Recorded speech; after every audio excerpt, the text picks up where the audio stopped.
It's not a problem not to understand it. So you just have to know, can I do this? Can I do that? You have to ask the right person what you have to do. And after you do, because the most advanced yogis are people who don't understand anything anymore. Yoga is one of the oldest physical activities. The word yoga comes from Sanskrit and means to unite, in the sense of uniting body and mind. For some people, yoga means a deep stretching of the body. For others, it is a sport.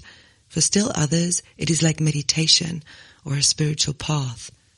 But what does it really mean to practice yoga? In this episode, I talk to yoga teacher Sébastien Dupont about meditation and entering an inner stillness and state of ego-lessness. Why yoga is not for everyone, mantras, the spiritual path is a struggle, and that a little yoga brings a little relief.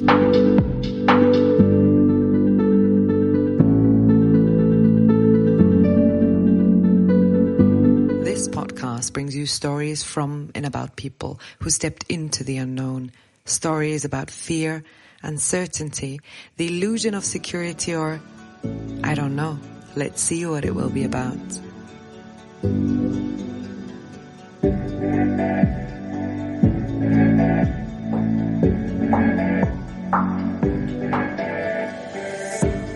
My name is Katharina Bayer, and I will host you on this journey into the unknown.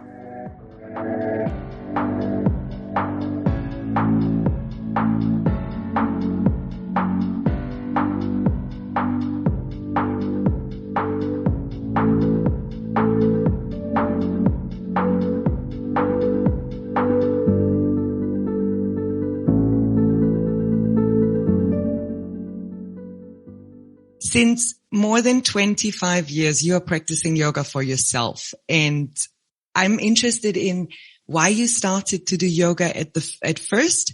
And when did you decide to not only do yoga privately, but also become a teacher? It's a good question. And if I remember, the first contact with, not directly with yoga, but with spirituality was when I was about 14. I was reading already about meditation, and I remember I was going to the book store, and I was buying some books with my parents about meditation. So it has always been interesting for me, this topic of meditation.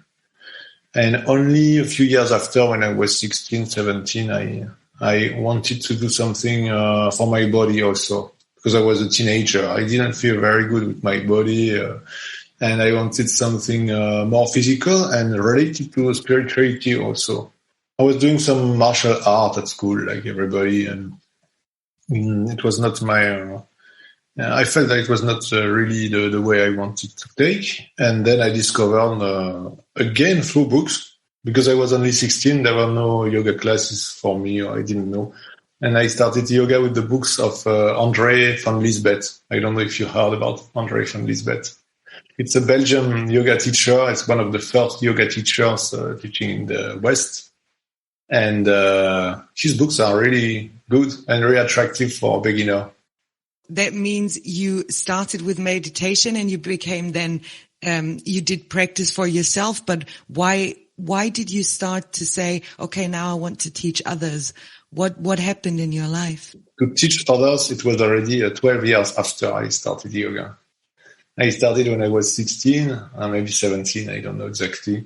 And I started teaching when I was 28, only. I never wanted to be a yoga teacher, never. For me, I was into music, I was playing, I was teaching, and then I felt like also teaching music. I was teaching solfeggio. It was not especially for me, at least. It was not really what I wanted to do with my life. And I started to give little yoga classes to the students, my colleagues of the conservatory. I was studying in Lyon, the conservatory. And I started to give classes to my colleagues, and they say, "Oh, it's really good the way you teach, and you should do this. It's nice when you teach yoga." And it was so I finished my studies at the conservatory when I was 28. I got my diploma, and I decided to teach yoga and to do only this. So it was actually something that you didn't plan, but just happened naturally.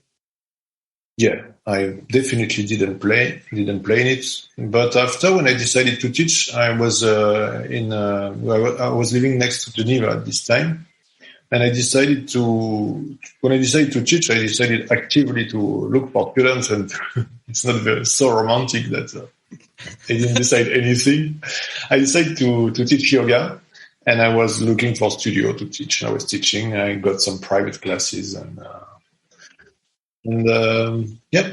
that's the way I started teaching yoga. You know, the word yoga for me, it's really interesting because when you say yoga to any kind of age, everybody thinks that they know what yoga is. And when I think about yoga, the first thing that pops into my head is this very flexible people, or the I don't know, woman running around in yoga pants, and it's more like this fashionable item. So I was wondering, what is actually yoga? Can you share with us what yoga means? Maybe it's true that people have a very different understanding about what yoga is, and that's a little bit the paradox when you teach in a studio. For instance, you have 20 people in front of you. You have 5 which are interested by the spirituality of yoga. They want to attain meditation.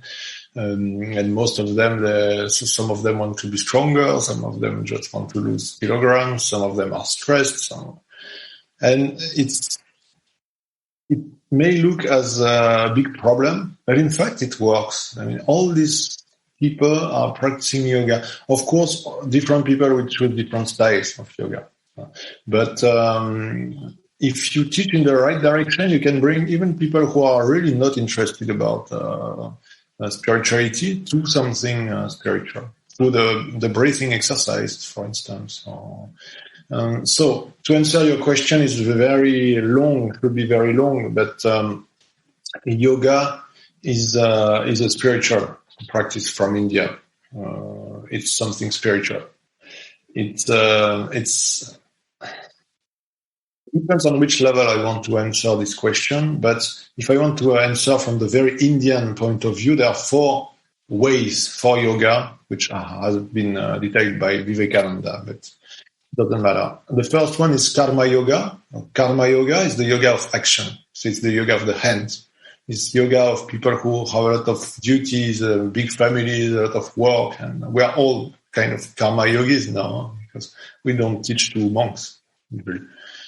The second way to attain immortality, or moksha, or freedom, is bhakti yoga. And bhakti yoga is very close to religion. It's about prayer. There is no question of asana, of postures in these both 2 first types of yoga. One is about doing your work in a special state of mind. I will not enter into the details of this. Second one is the prayer and devotion. It's the way of the heart, the way of love.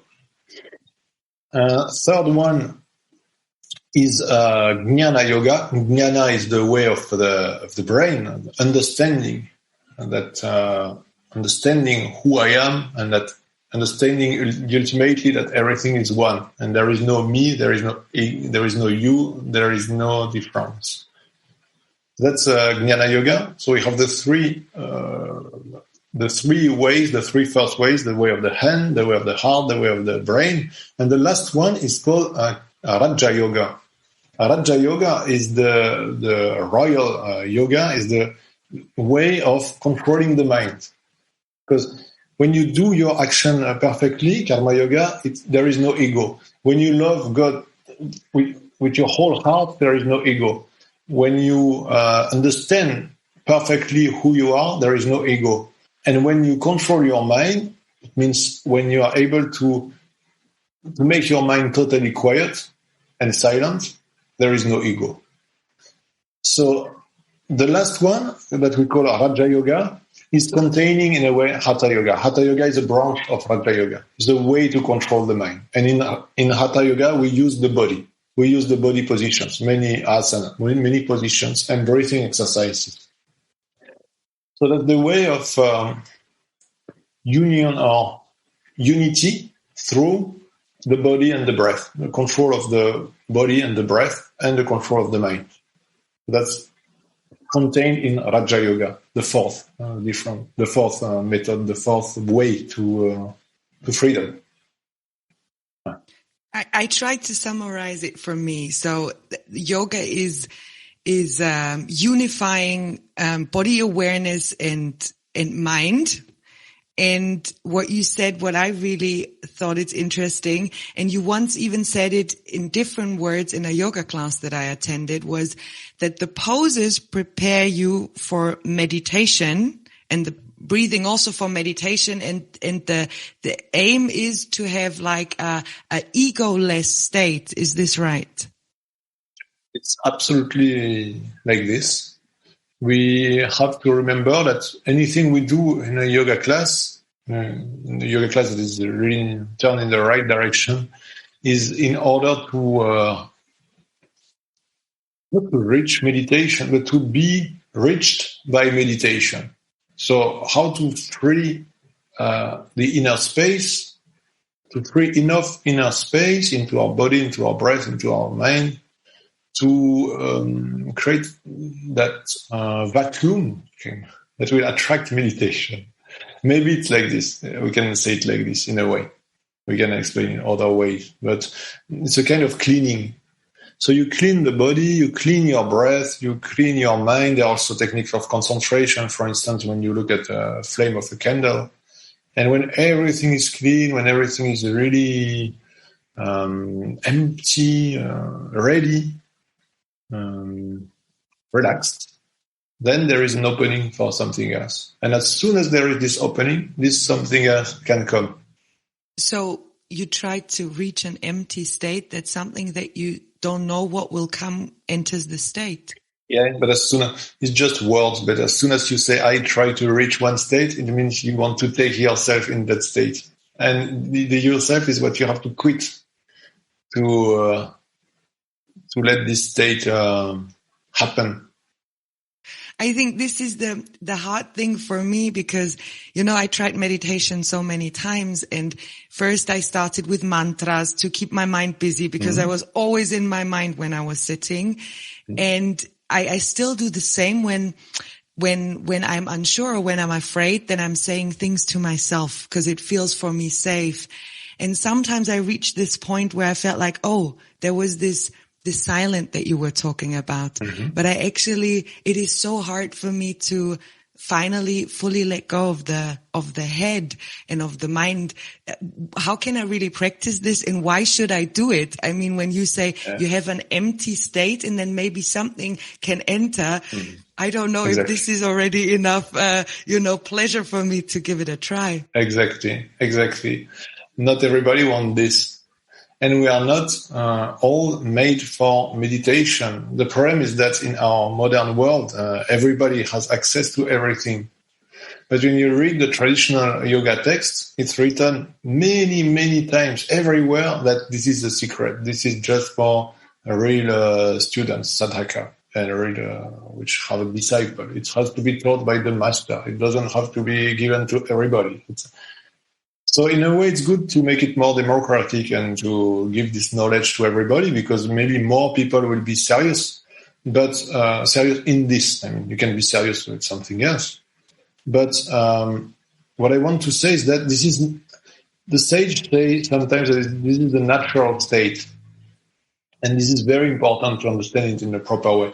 The natural state, this inner silence and this removing totally of the ego, is a natural state, not in the sense of nature, like the trees, the birds, the dogs, the cows.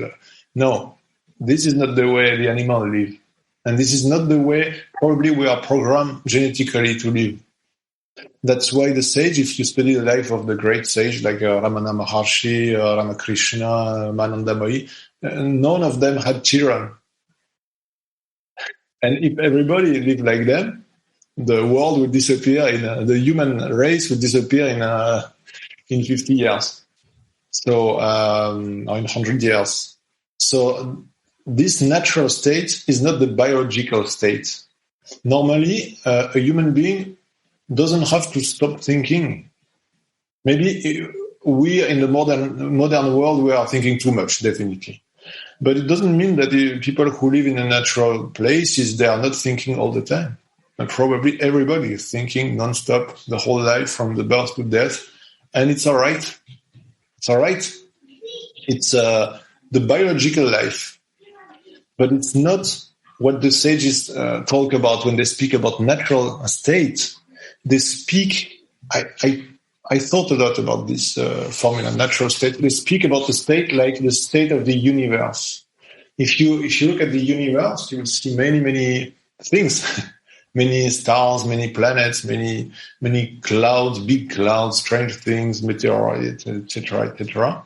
And just in a few little space, maybe just in our planet, maybe in a few planets, just very, and in a very, very small scale of temperature also. If you go to the North Pole and to the South Pole, there is not what we call life, or almost not.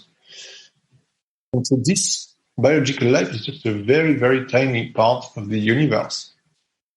So probably if you think about the whole, when the sage say this is the natural state of the whole, it's included much more things than just biological life.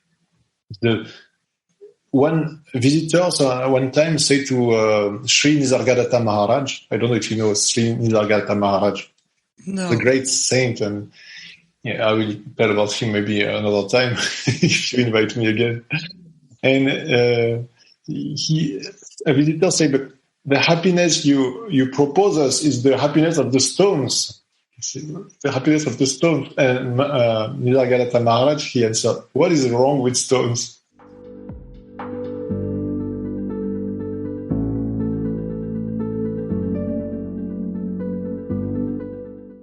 I assume that you have a lot of moments in your life that are without ego because you practice yoga a lot, you give lessons, so you are often in an ego-less state. Is this correct? I will answer very honestly to your question because it's easy to cheat people and to say something which is not totally correct. On one side, I have moments where I experience deep meditation. I try to answer to this question without ego and without lying. For instance, this night during my sleep, I had a very deep, there have been very deep moment of meditation, very, very deep. Now, during the day, I have a family, I have a lot of things at home happening. I have to deal with many things. And this for daily life, I'm not always in samadhi, of course, because it's impossible to. And I'm not also in the state of samadhi that we call sabija samadhi or savikalpa samadhi, where the sage is also active, but at the same time he's merged in the absolute. No, I'm not in this state. But during the day, what I do and what I can advise people to do is to use yama niyama. You know yama niyama? No. Yama niyama is the rules of yoga about how to deal with daily life, what you have to do and what you have to avoid. And this should be our guideline for daily life, this yama niyama. Can you share some of these guidelines? It's very, very simple. It looks very simple. For instance, asteya, not stealing, satya, truth, the truth. But that's what I try to do answering your question. Not to pose like a great sage, what I'm absolutely not. Aparigraha. Aparigraha is not to accumulate a lot of things. Aparigraha. Brahmacharya. Brahmacharya is to master our sexual impulse, to master our sexual life, to be the master of our sexual life and not to be the slave of our impulsions, our instincts. This is Brahmacharya. And so on. There are many yama niyama. It's very interesting to study. There are 5 yama and 5 yama in the Yoga Sutra of Patanjali and 10 yama and 10 yama in the Hatha Yoga Pradipika, for instance. So this is, I could speak about this for a very long time, but maybe you don't have so much time. I would have so much time, but my thoughts are running in my head because I really thought, and I'm very happy that you said you're honest. You have your moments without ego and deep meditations, but in a daily life, it's not always possible. In daily life, we try to do our best. This is what I was struggling. I had these moments and I enjoyed them. I felt very peaceful and calm, and then life hit me again, and I was like, how do others do it? And it's nice to know that and more, I can go even further. This story of ego is not a mistake of the nature. Ego is not something bad that you have to remove. Ego is something very necessary for daily life, for biological life. Ego is here so that you want to protect your body first, your family first, and you have desire for the opposite sex, and you want to make children, to make a family. Ego is all this. You want to eat. You're hungry. You want to eat. You want to feed your children. You want to take care of your husband or your boyfriend more than the boyfriend of somebody else. It's not dirty. It's not bad. It's absolutely adapted to the biological life. So we don't have to feel guilty because we have an ego. It's absolutely normal. This illusion, the sage, they say this is an illusion. You are not separated from the rest of the world. But to feel separated is very useful in biological life. If somebody aggress, I don't know, or somebody aggress my son, I will do something. Maybe I will fight with him. You're like an animal. I want to fight. It's not bad because after he will leave my son alone. What does yoga, what is one of the oldest physical activity, bring or offer for the Western world that we can or actually use, not being a monk and meditate the whole day, but what is like your 5 main things that it can offer to us? Yeah, it's a very good question. If you think that yoga is something extremely serious, and if you read Hatha Yoga Pradipika, it's written that you have to live in a little place, secluded place to get arms to buy your food, etc. So this is game over for us. So we stop. We don't practice yoga at all. But if you go to India, even for a very long time, you will see that even in India, in some families, many families, they practice a little bit of yoga, a little bit of pranayama, a little bit of yoga. So the very good news is that a little bit of yoga brings a little bit of relief, because it takes you a little bit in the direction of because these tensions happen when the ego is too strong, really too strong, when it's frustrated or when there's something wrong. So yoga is bringing a little.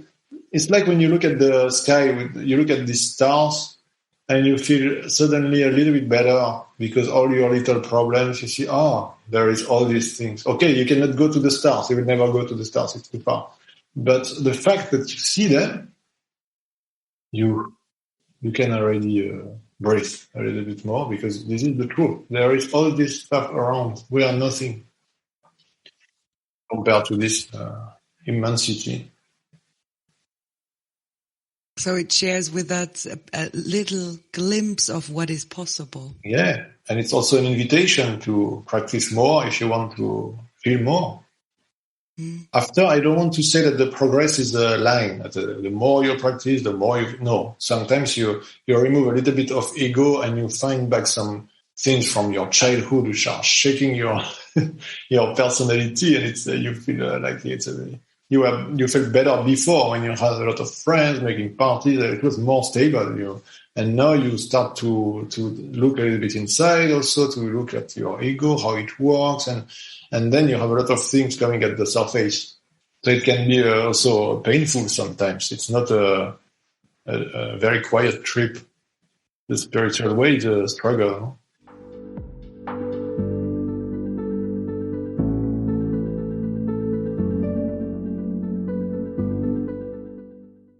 Imagine I would be an old friend of you back in France, and now we meet again after 15 years, and I would know nothing about what happened in your life. What do you think would be the major things that I would see how you changed and developed? In 15 years. Yeah, in the last 15 years. I would say it's a good scale of time to judge progression. From 1 year to the other, it's already difficult to see a big change because, as me, that years are going very fast and faster in our perception. So what I can say, compared to 15 years ago, let's take 15 years. So, yeah, I'm a bit more than 40. If you took me 25, I think the reactions to situations that I didn't imagine like this is much more flexible. The reaction to people who speak to me not the way I would have expected, for instance, or the changing in my schedule, or the facing this is easier now than 15 years ago, much easier. After, I don't want to speak about experiences of meditation because they happen and after they disappear and after they happen again and in different form. It's very difficult to judge. And it's not the most important. Many people think when you practice yoga, you judge your progression at the number of time you have an experience of meditation or samadhi or kundalini or this stuff. It doesn't prove anything. But when you see, that's why I was speaking about yama niyama. When you see that you made progress in yama niyama, in respecting the rules, and it's easier for you, it's not painful to respect the rules, like the rules for driving a car. So when you are more quiet, it's easy to respect the rules. When you are very angry or very stressed, you tend to make something forbidden, to do something forbidden because you're in a hurry, because you're nervous. And I will answer like this. More flexibility. I don't speak about the body. After 40 years old, you will not get much more flexibility. Finished. It's very good. It's very good when it's over. All these things which stick you to your body. So it's good to practice. Would you also say that it's easier for you to face uncertainty and things that just happen and how you respond to the not knowing? That's exactly what I mean. How you face the things that you don't know. And the fact that you don't know what will happen also. This simple fact is difficult to face. Because we want to feel safe. And yoga tells you that the part of you that wants to feel safe will never be safe. The ego wants to feel safe, the ego will never be safe. It's always strengthening, it's always, it will disappear at the end. So the ego knows that it has to struggle non-stop.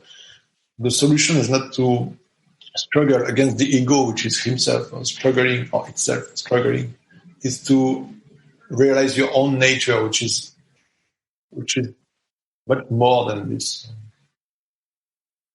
Preparing this interview, I tried to find out some things about yoga and ancient texts. Mm-hmm. And what I found is that yoga is all about being in the present moment. And some of the ancient texts says that past and future are just ideas of our mind. And if you live in this, it's all about suffering. And I can combine this very much with stretching your own limits, because when I was doing the downward facing dog for the first time, the yoga teacher said, like, this is a resting position. I thought I never reached that state when I think downward facing dog is a resting position. And now for me, downward facing dog, and even I'm not practicing yoga on a daily basis, is a resting position.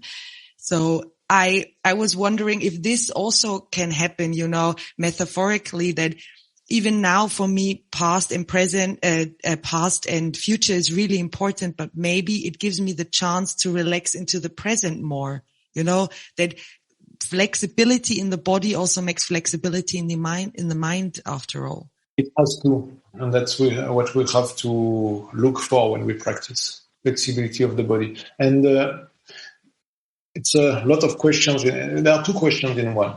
The limits of our body that we stretch and after the present moment. I know that for you it's related in your question, but I try to dissociate again the two questions. It's true that I was explaining maybe yesterday in a class that the the progression of yoga asana in the postures, I speak only about the posture, is when you, at the beginning, you feel comfortable in 10% of the postures. And after 20, and after 30, and after 80, and after 95. Because some postures are really, really require big effort. This is a very good way to judge your progression in the posture. It means you bring some a little bit of spirituality, a little bit of relief in the positions. That's a very good sign. It's not only the sign that your body is making progress; it's also the sign that you are more able to breathe deeply in difficult physical situations. It's not automatically that because you are able to breathe deeply in more different positions, you will be able to stay quiet in all the situations of life. It's not so closely connected. You have to practice pranayama. Pranayama is the link between the body and the mind. If you you cut this link, if you say, okay, I practice just postures, I will breathe deeply in the pose and it's enough, and that's pranayama. No, that's not pranayama. It's absolutely not pranayama. Pranayama is I sit down, and then there are special exercises, a lot, and it's a big tradition, very, very important, because it's the link between the body and the mind. If you don't use this link, then the two, especially when you will get used. First time you feel this in downward facing dog, you will think it's fantastic. I'm able to feel good, and the next time you will already start to think, oh, what I will eat after the class. Because you feel good, your mind will feel more freedom. You will immediately feel this empty state with thoughts. Immediately. I would say unfortunately, but no, it's not unfortunately. It's nature. It's biology. It's like this. And the second part of the question, will you also answer this? Now I'm curious. But let's use a little, not a joke, but the past doesn't exist because it's finished. The future doesn't exist because it doesn't happen. It's just in my imagination. And what about the present moment? What is the moment? It's already gone when we speak about it, right? Exactly, you got it. Yeah. A moment is like a point. A point has an existence in mathematics, but not in real life. A point has no dimension, no height, no width. Does something like this exist in life? No, there is no point. It doesn't exist a point. Moment doesn't exist. There is no moment, because as soon as you start to talk moment, the moment is gone. Mm-hmm. So it's just a formula, which is not totally bad. But I want just to attract your attention on the fact that it's really the danger is empty talks about this present moment, and also about something else which is interesting is that to look for the moment is to refuse the movement. And if you refuse the movement, think about a river, for instance. There is a bond. It's not very, very strong stream, but there is a stream. You go into the river and you grab a branch of a tree, and you say, I will find the present moment. And then you feel the difference between your position and the speed of the river. And it's very difficult. But if you release this branch and you let yourself be carried really peacefully by the river, then there is no difference between the water and yourself. And it's much more relaxing, maybe. Probably. And you don't have to worry if there is a waterfall or no waterfall. So just relax. Probably there is only the ocean, and the ocean is the ocean of meditation. Yeah. I have nothing to add to this. Can you explain me a bit? I was always interested as a yoga student and about mantras. I really like to after the class chant mantras together, and I felt how powerful this singing together is. Can you share maybe what mantras are meant to, and maybe you have one that is your favorite one that you want to share with us? Very deep question, mantra. Mantra, if you take the meaning of the word mantra, it doesn't mean anything interesting. The way for the mind to work. No. But we all know what is mantra, and at the same time, we don't know exactly what it is. Mantra is a sound. And even if I say that mantra is a sound, it's written in traditional Indian text that the most powerful mantra is without sound in your head, just 10 times or 1,000 times more powerful than if you say the mantra with sound. I don't know from which side to take this question, because mantra is, I still can say that it's about sound. It can be an inner sound that you repeat in your head, or outer sound when you really actually create some vibration. There are 3 levels of singing mantra. The first one is with your voice, with the vibration of the air. The second one is, I think in English, it's with low voice, like if you say like this, Om Namah Shivaya, Om Namah Shivaya. Like whispering. Whispering, thank you. When you whisper a mantra, it's the second way of practicing. It says that it's already 100 times more powerful. And if you repeat the mantra just in your head, it says that it's even 1,000 times more powerful. So why are we sometimes singing mantras with our voice? It's because when the mind is really agitated and not stable at all, it's sometimes good to use the sound because it's very powerful. Because when the mind is a bit gross, you have to, when you have a big gross in Russian, what is that? You hit on it with a hammer. You mean a nail or what? A nail, exactly. Yeah. When you have a big nail, you need a big hammer. If you have a very, very small, tiny nail like this, you will not use such a big hammer because you will crush your fingers at the same time. You need a smaller one. So it's like this. These 3 ways of practicing mantras. You can alternate also. Mantra is a very good practice. Mantra is the practice of mantra is called japa yoga, or just japa. And the idea of japa is like to take again the story of the hammer. It's like to hit a stone with a hammer, but not too strong, just a little bit like this. But you don't hit the stone 10 times. You hit the stone 3 hours a day, for instance, and you don't see any change. Boom, boom, boom, boom. There is no difference.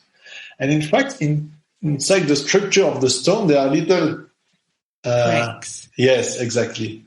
And you don't see them, but you just keep going. And one time it will be the last hit, and the whole stone is exploding. So this is to hit the ego with the hammer of the mantra that will make the ego ultimately disappear. It's a long process. And it has to be very often practiced with the breath. Most of the mantras, you can adapt them to the breath. It's also very powerful. You can even count the duration of the breath in pranayama with the mantra. So would it make sense that I choose like a certain mantra for a certain period, that this is always hitting the stone, or what would you recommend?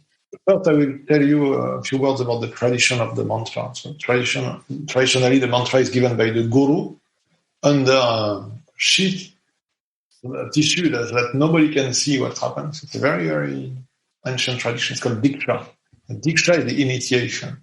And the guru is giving to the shishya, to the disciple, the mantra at the ear, whispering. And like this, it's very secret and very powerful. You have one mantra for your whole life and you never change. So this is the tradition about mantra. This is very ancient, but not so ancient like the Veda, because in the Veda, the mantras, they were just pronounced by the priests, which were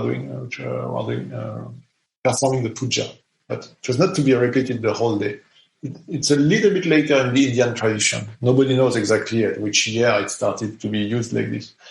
But now mantra is like this in the tradition of India. Diksha, initiation, and then you have your mantra for your whole life because the guru knows you or she gives you exactly the mantra that you do.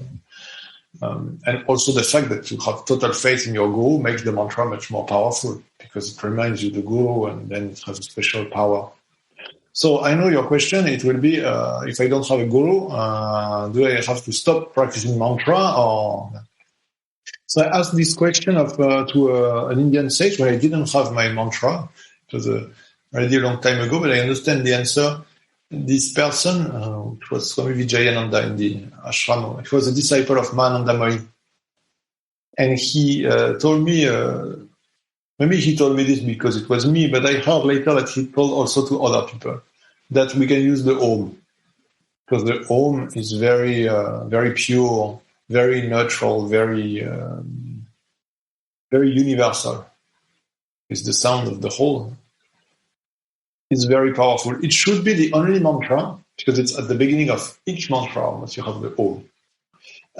But why not everybody use the Om? Because when the mind is very agitated, we need something a bit longer. That's why the Christians, they use long prayer. Also, in India, they use long prayer sometimes. The Mahamrityunjaya mantra or the Gayatri mantra are much longer than the Om. But there is Om at the beginning. If you use only the Om, it's safe. It's safe to use the Om. But it's difficult to capture totally the mind with only the Om. So are you using mantras in when you're teaching people? This is a very good question. If you teach, I use the Om. When I train teachers, I teach them all the most popular mantras, all of them. But when I really teach to students, like I have a student that I am teaching every day for many years, and we sing only the Om together. I don't feel ready to give him a mantra. I'm not a guru. I'm not Indian. So you see. But when it's student from the teacher training, then we chant mantra together because it's my job to teach them mantra. But I say I tell them also the real tradition of mantra. It's not an initiation that I give. It's just how to pronounce correctly. And we have a Sanskrit teacher, Sampada, which is teaching us how to pronounce exactly the mantras because she's Indian. It's okay. But you see, it's a complicated question. Each of your questions is a whole book that we have to write about this. You see, this is the thing. I thought I have an idea what yoga is, what meditation is, what mantra is, what breathing is. And then I asked these questions like, a small girl just asking out of curiosity. And I really didn't realize how much there is behind it. Oh, yeah. And if you ask me what is the breath, then we start for another. You can imagine. But it shows something. It doesn't show that you have to read 100 tons of books about yoga to understand exactly. It shows that when you want to understand all these things which are related to spirituality, it's never ending. So do you really want to understand totally everything about mantras? A lot of great sages like, Ramakrishna, Mahananda Mohi, they have almost not been to school. So it's not a problem not to understand. So you just have to know, can I do this? Can I do that? You have to ask the right person what you have to do. And after you do, because the most advanced yogis are people who don't understand anything anymore. As soon as you understand it, beginning of you're blocking something.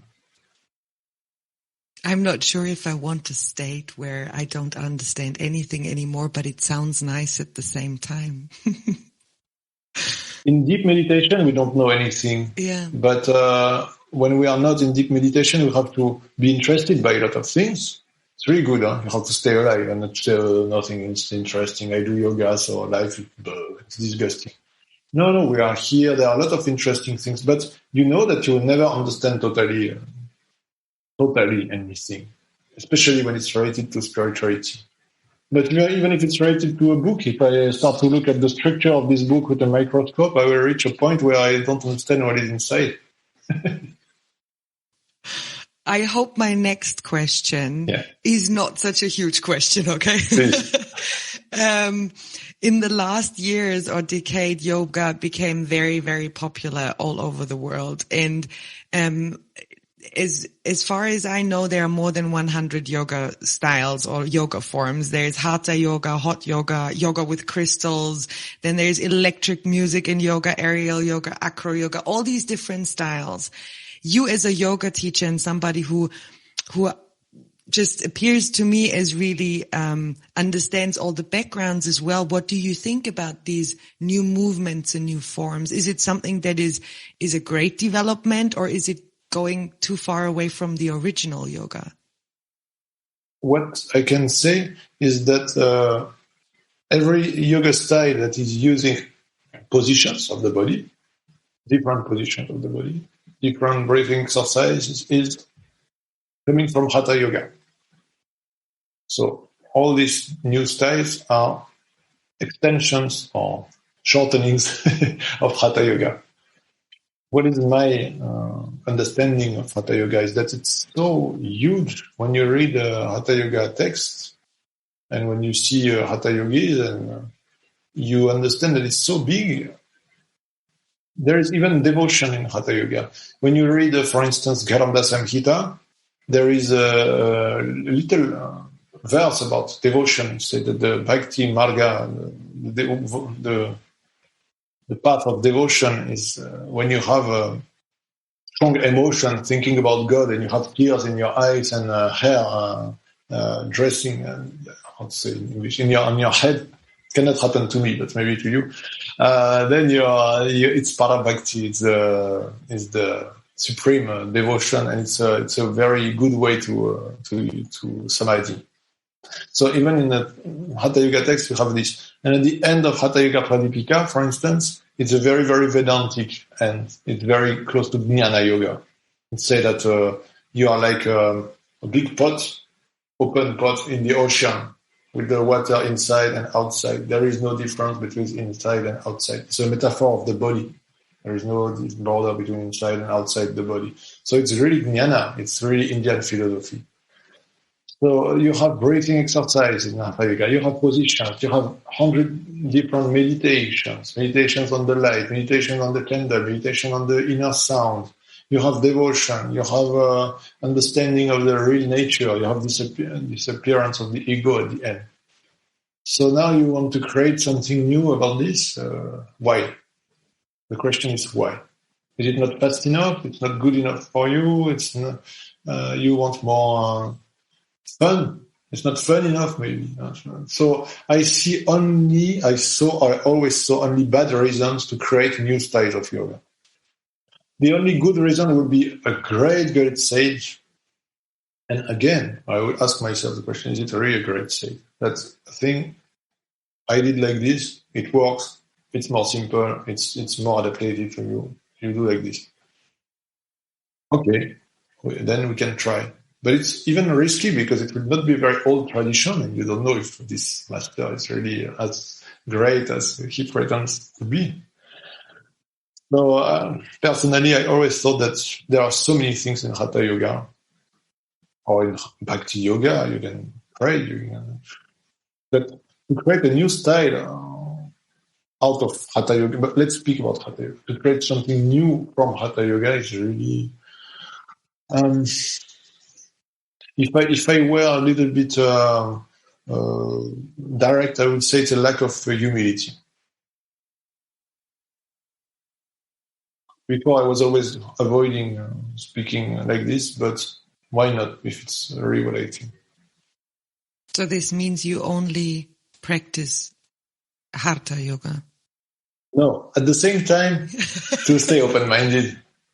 You can go to any yoga class and you will always find something interesting in the way. For instance, if you go to a vinyasa class, for instance, you can discover a nice transition between two positions that you practice every day. And you say, instead of standing up like an elephant and taking the next pose, I could do like this with the breath, and it's nice. But it will not lead you faster to freedom or to samadhi. No, this I don't believe. But physically, there can be people who are very clever, like they do in America. They are very clever to find good transitions, good things that look very at the same time, it looks very good and it feels very good. And why not? Why not? Why not? So no new ways to samadhi, to freedom, to wisdom. No, but creative physical things can be funny, and we have to stay open-minded also, and not to. But at the same time, to have the background to know what we are doing. I go to Vinyasa class. It's not to become a sage. It's to feel good. It's good for the body. It's good for my joints. After I feel good, and there are good transitions, and it's fine. What I remember now, once I attended, it was the only time I attended a live yoga class with you. It was in Moscow when I was there for work. And you said to me that you actually enjoy being in beginner classes on your own because there you can really relax into the pose and enjoy the pose. Yeah. I thought this was very fascinating because I was always like, you have to stretch your limits. And then, and you said the opposite. And this was really something that always stayed with me. That's a very good thing. That stayed with you. Yeah. Yeah, beginners class. It's very easy to practice more yoga and to develop more your ego. It's very easy. It's a trap. It's you have to be very careful to avoid this trap. And that's why I spoke about this profusion of different styles. There is the question of horizontality and verticality. If you live vertically, or we are not totally vertical or horizontal, but either you discover new things, always new, always excited, but always at the surface, or you decide that this is okay for me because I'm sure I have the faith that it works. I know what I want, this inner peace, this samadhi, this is really something that makes me a burning desire to my body, to my mind. And then this is the way, because I tried already 100 different ways, I want to follow this way, and maybe this person, but you have to be careful. And then it will be boring, it will be repetitive, it will be dry sometimes, it will be not funny every day, but to go. It's like when you study a music instrument. You say, I want to play like this guy. And you start, and after 2 weeks, you say, what for? What is the use to do this? And then the mind is very good to make you understand that you have to give up or to change, to try something new. No. It's the way to yourself. In a world full of so many opportunities, isn't it nice to stay with one thing and really deepen it? Yeah. No, it's very hard as long as you don't feel any reward. As long as you don't feel any reward, it's really dry. And what can help you for this period of time when you don't get anything really good from meditation, it's just an effort that you make, is to be surrounded by people who share the same interest. It's very basic, but in all the spiritual traditions, there is a notion of community. And you have to not to be alone. It's very, very hard to be alone in general, but in spiritual path, it's the same. We never have to be alone, except in some spiritual, very special ways where you are required by the guru to live alone for. But in fact, you can practice alone in the morning, for instance. But to be alone in the spiritual path is really difficult. You have to have good friends around. And after, at the end, when you reach deep meditation, you are even not alone because you connect with the whole. So this feeling of loneliness, I'm lonely, it doesn't have to be exaggerated. It's painful. I have 3 last questions. Let's go. The first of the 3 last one is, what is your biggest fear? I'm afraid that sometimes that what I teach or what I try to give to people is not working. Or it's not received in a good way. Or it doesn't. It doesn't work. And even this fear is not good because we should not be afraid about the fruits of our actions. We have to do the best we can, and after to not to be interested by the results. For me, it's very difficult. Second question. What are you currently doing that you still don't know how it will turn out? Everything.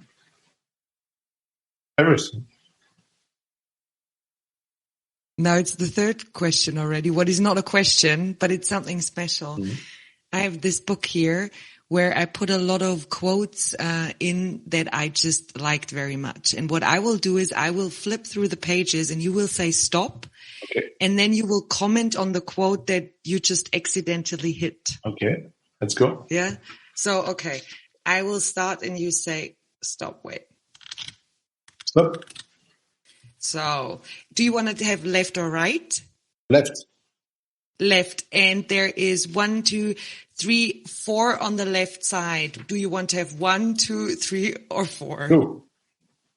It is always the funniest thing because it's written by Yogi Bhajan, and I think it's only 2 yogis that are in this book, and you hit 1. So I love when these things happen. So the quote is the following: if you are willing to look at another person's behavior towards you as a reflection of the state of their relationship with themselves, rather than a statement about your value as a person, then you will, over a period of time, cease to react at all. Uh-huh. I understood.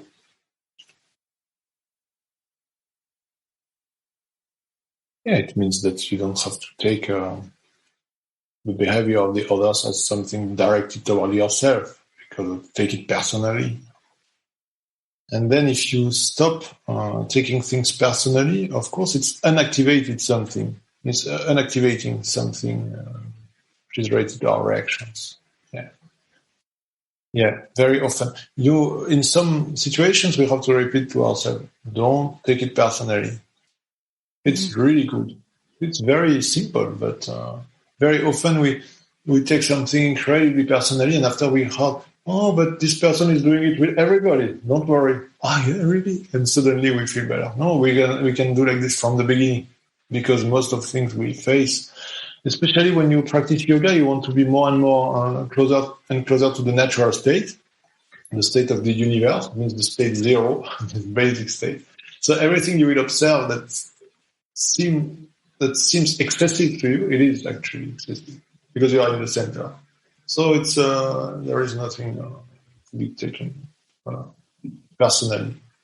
This is the first level of understanding. And second level of understanding, the ego is an illusion. It doesn't happen. So as soon as you feel something personally or react personally to what somebody told to you, it's because you still are in the illusion. So it's your fault. It's our responsibility if we want. If we want to stay on the level of this guy, I will have my revenge and everything, then it's like animals, and it's even more sticky with human beings, because we have a better memory than animals most of the time, and we are very good to make stories about things. So, it's always personal reaction is always an illusion at the last level of understanding. Sébastien, thank you so much. Thank you very much, Katarina. Beaucoup. It was a pleasure.